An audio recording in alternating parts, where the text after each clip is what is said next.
For any visitor to South Africa, to go for a game drive in the Kruger National Park is a highlight of the visit. The ultimate experience is to capture glimpses in the wild of the big five of Africa. That is lion, buffalo, leopard, elephant and rhino.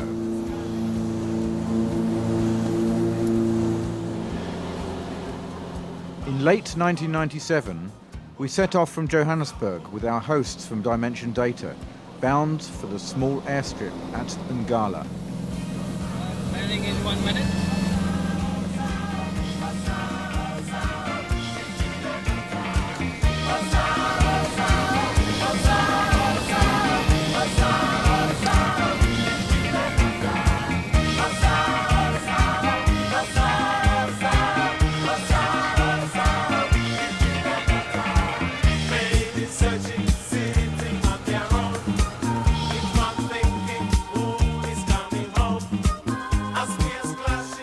We were met at the airstrip by the park rangers and taken in Land Rovers to the park's accommodation compound. It is wise to read the rules before entering.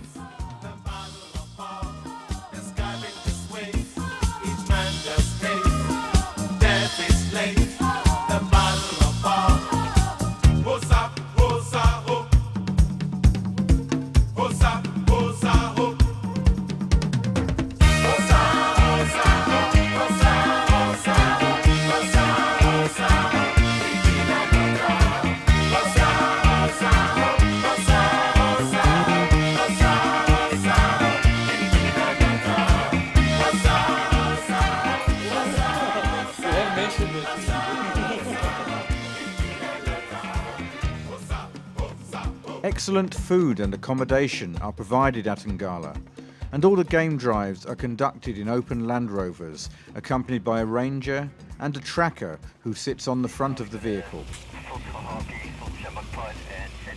In late afternoon, we set off for the evening game drive, and almost immediately we came across animals in the wild.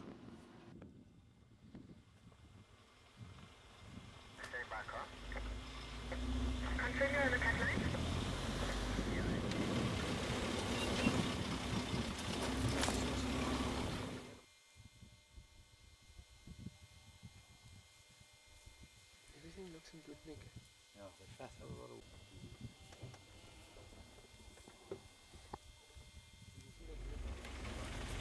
Yeah, I've never seen one as dark as this.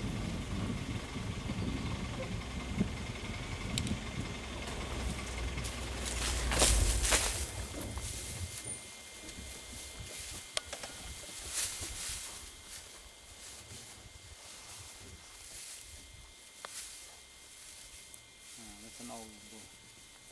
The back there, what's that? Right through the back.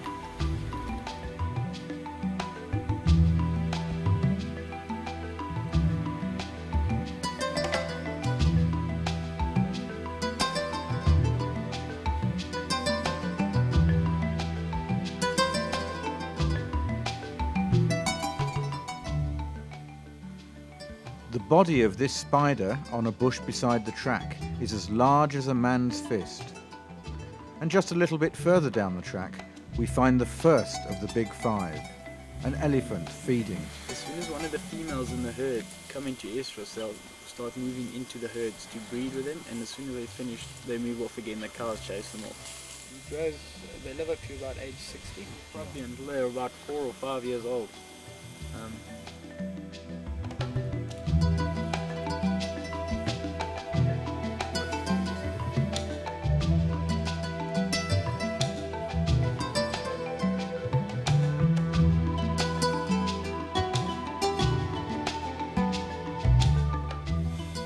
The baby, but there's the baby down there. Yeah. Going to get there.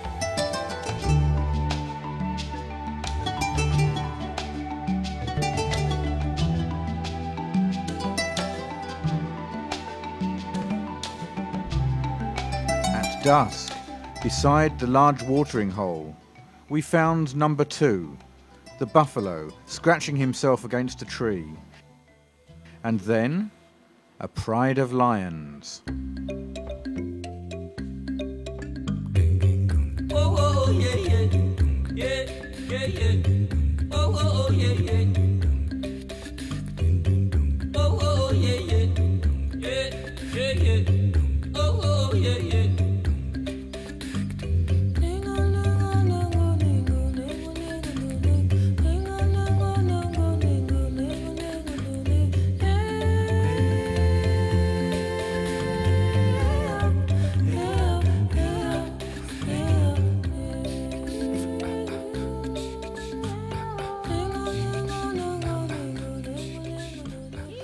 There were 3 mature lionesses and many small cubs. We had driven up very closely to the pride, who were playing in the sand of a dry riverbed. The cubs were very inquisitive and came right up to the Land Rovers. If a human stands erect, then he would be immediately recognized as a threat or a meal. But as long as we remained quietly in the vehicle and did not stand up, we could watch the lions at play from a very close distance.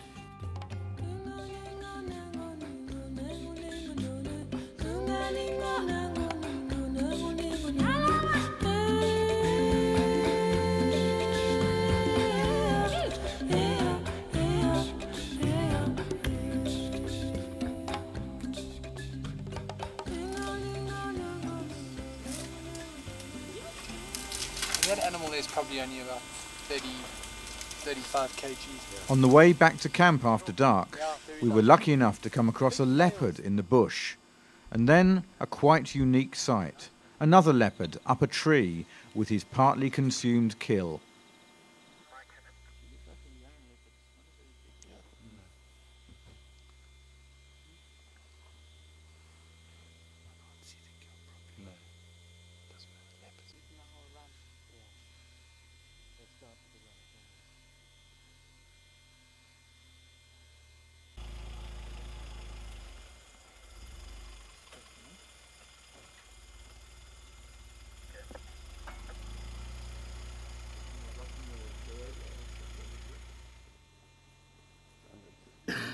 As we drove past the airstrip to the camp, a hyena on his evening stroll rounded off our spectacular first game drive, during which we had already encountered 4 of Africa's big 5 in one evening, as well as a host of other wild animals.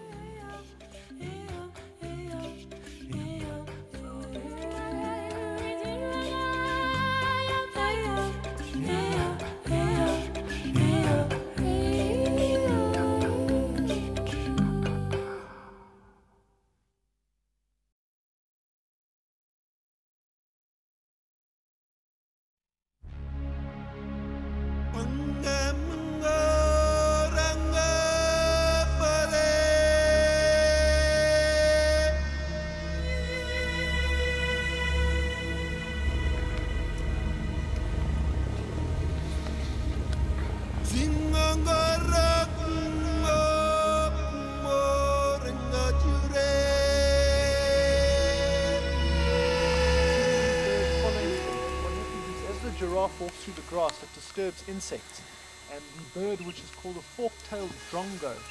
You got drongos in Australia, don't you? No, it's a derogatory term. Yeah. They do have them though. Whilst we were watching the giraffe, radio calls between the rangers called the Land Rovers to meet in a particular section of bush.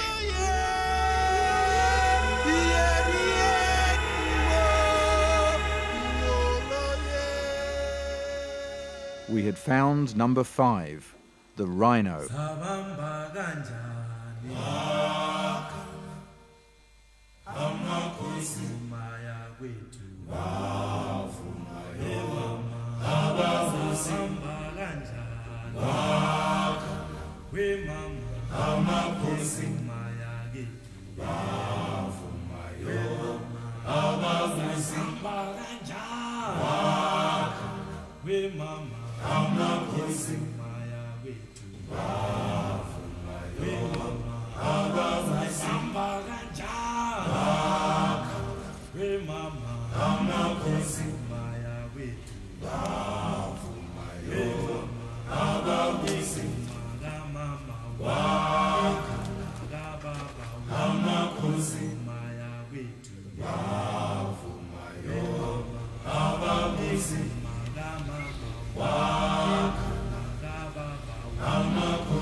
There's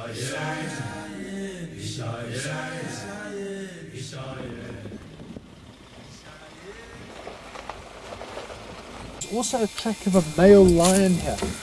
If you look in this area there, circle it. What it has is it's got 4 pads in front. 1, 2, 3, and the 4th one there. And then the back of the track goes something like that, heading down in that direction over there. On top of the elephant tracks.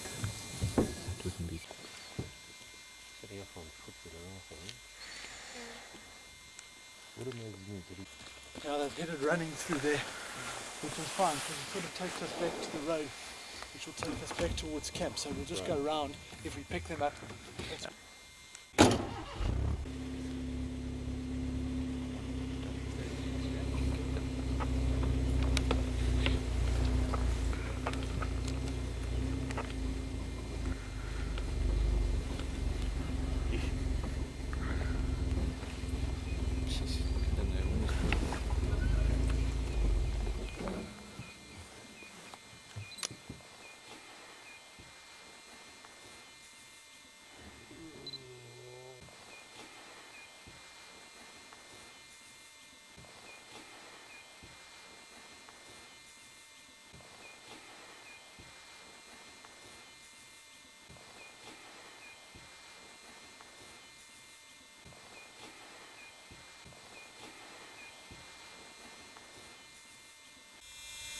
in an area like this there's a lot of food, so that's not really a problem.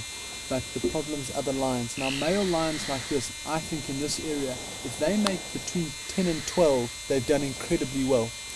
What happens is at about 3 years of age, 2.5, 3, they end up leaving the pride. The males are pushed out.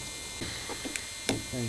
And then at 3 they're pushed out by their fathers, basically push out all the cubs out of the area. Sometimes the females will stay behind, the young females. They then go through a nomadic period of their life for about 3 years. And during that period they're often killed because they're walking into territories occupied by these type of lions who often kill them, chase them out. But if they can make it to about 6 or 7, when they've developed their manes, are big enough, strong enough to fend for themselves, they often set up a territory. And if they can keep that territory going for 3 or 4 years, they've done very well, with pressure every single day from other lions, which takes us to about 10 or 11 years. So I think they only live to be about that. What sometimes happens is when they get to that age, they're killed in a territorial fight, or they're pushed out of the territory and become nomadic again. And they may live for another year or 2 after that, but it's not often. So I reckon in this area, if they get to 12, they've done well. Females, maybe 15. No, not often, no. It's normally old age. Their teeth get worn down and they can't feed. If you look closely at his nose, the end of his nose, you can actually see claw marks where he's had fights with other lions. There's scars all across the end of his nose.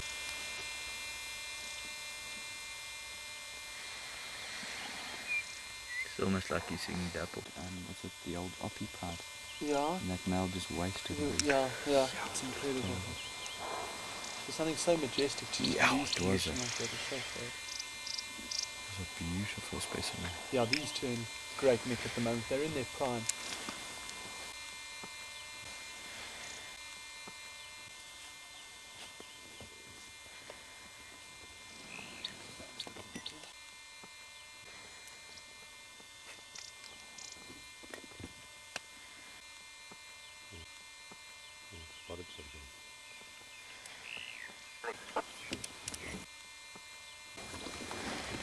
Things happening. There are probably lions that they can hear.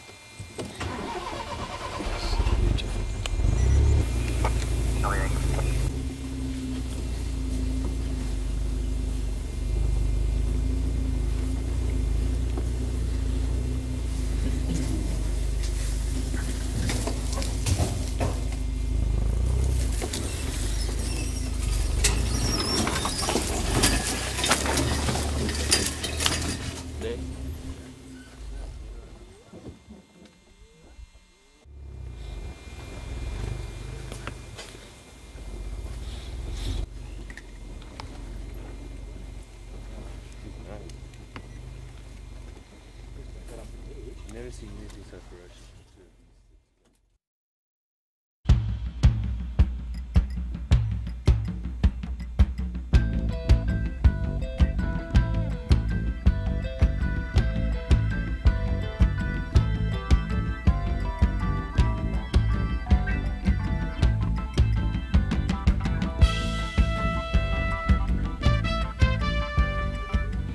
just a few meters away from this delicate creature, there is a flash of feet and fur as a cheetah dashes across the track.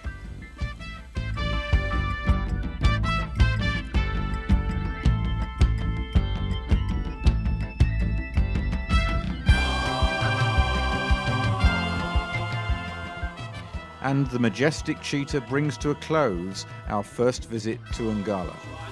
Thanks, Elvis. Thank you. Thank you. Well done, Carl. Thanks, Elvis.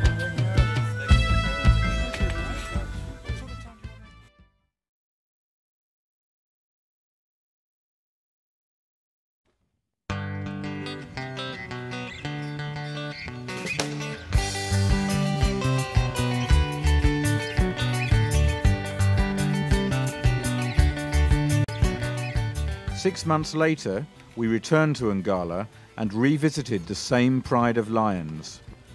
But this time, one of the males was missing.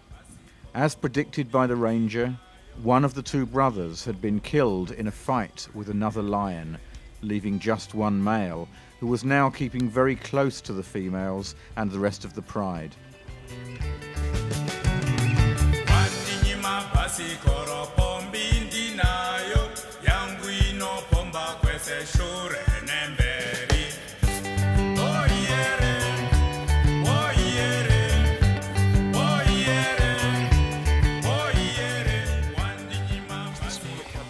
When they get to about 2.5 years of age, they're going to get pushed out of their territory by their father and also by their mothers. Right. And then they become young nomads and they will move a long way away, which obviously spreads the genes around. Right.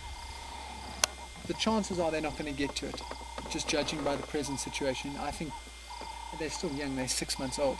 I don't think they'll last a year and a half to 2 years before new males come in and kill them, which is a bit unfortunate, but it's natural in that at least you've got the strongest genes always in the system.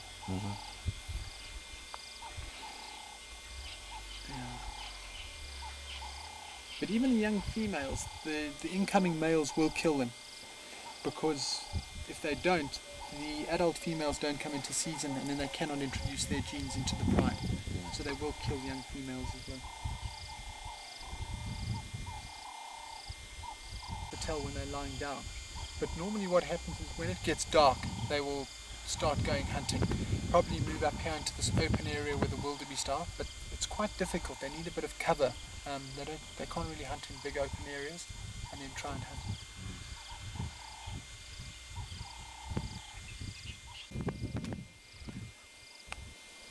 He's taken a bite on her back leg there.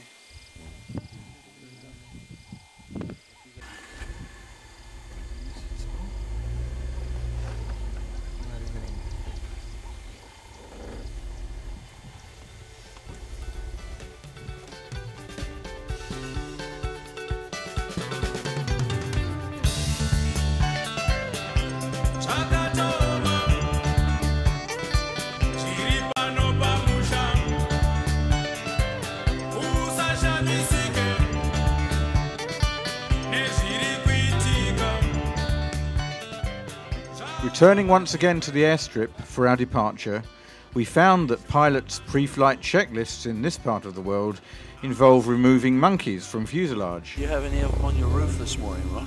No, not that I knew. Jumping about. Woke me up just before the guy woke me.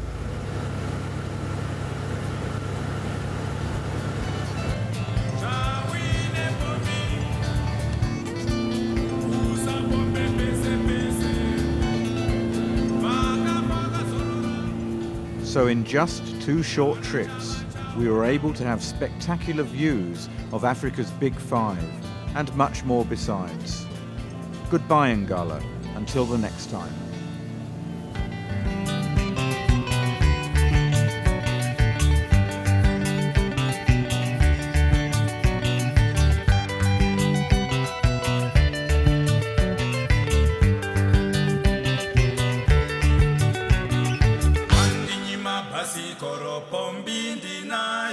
Yangu inopomba kwese shure nemberi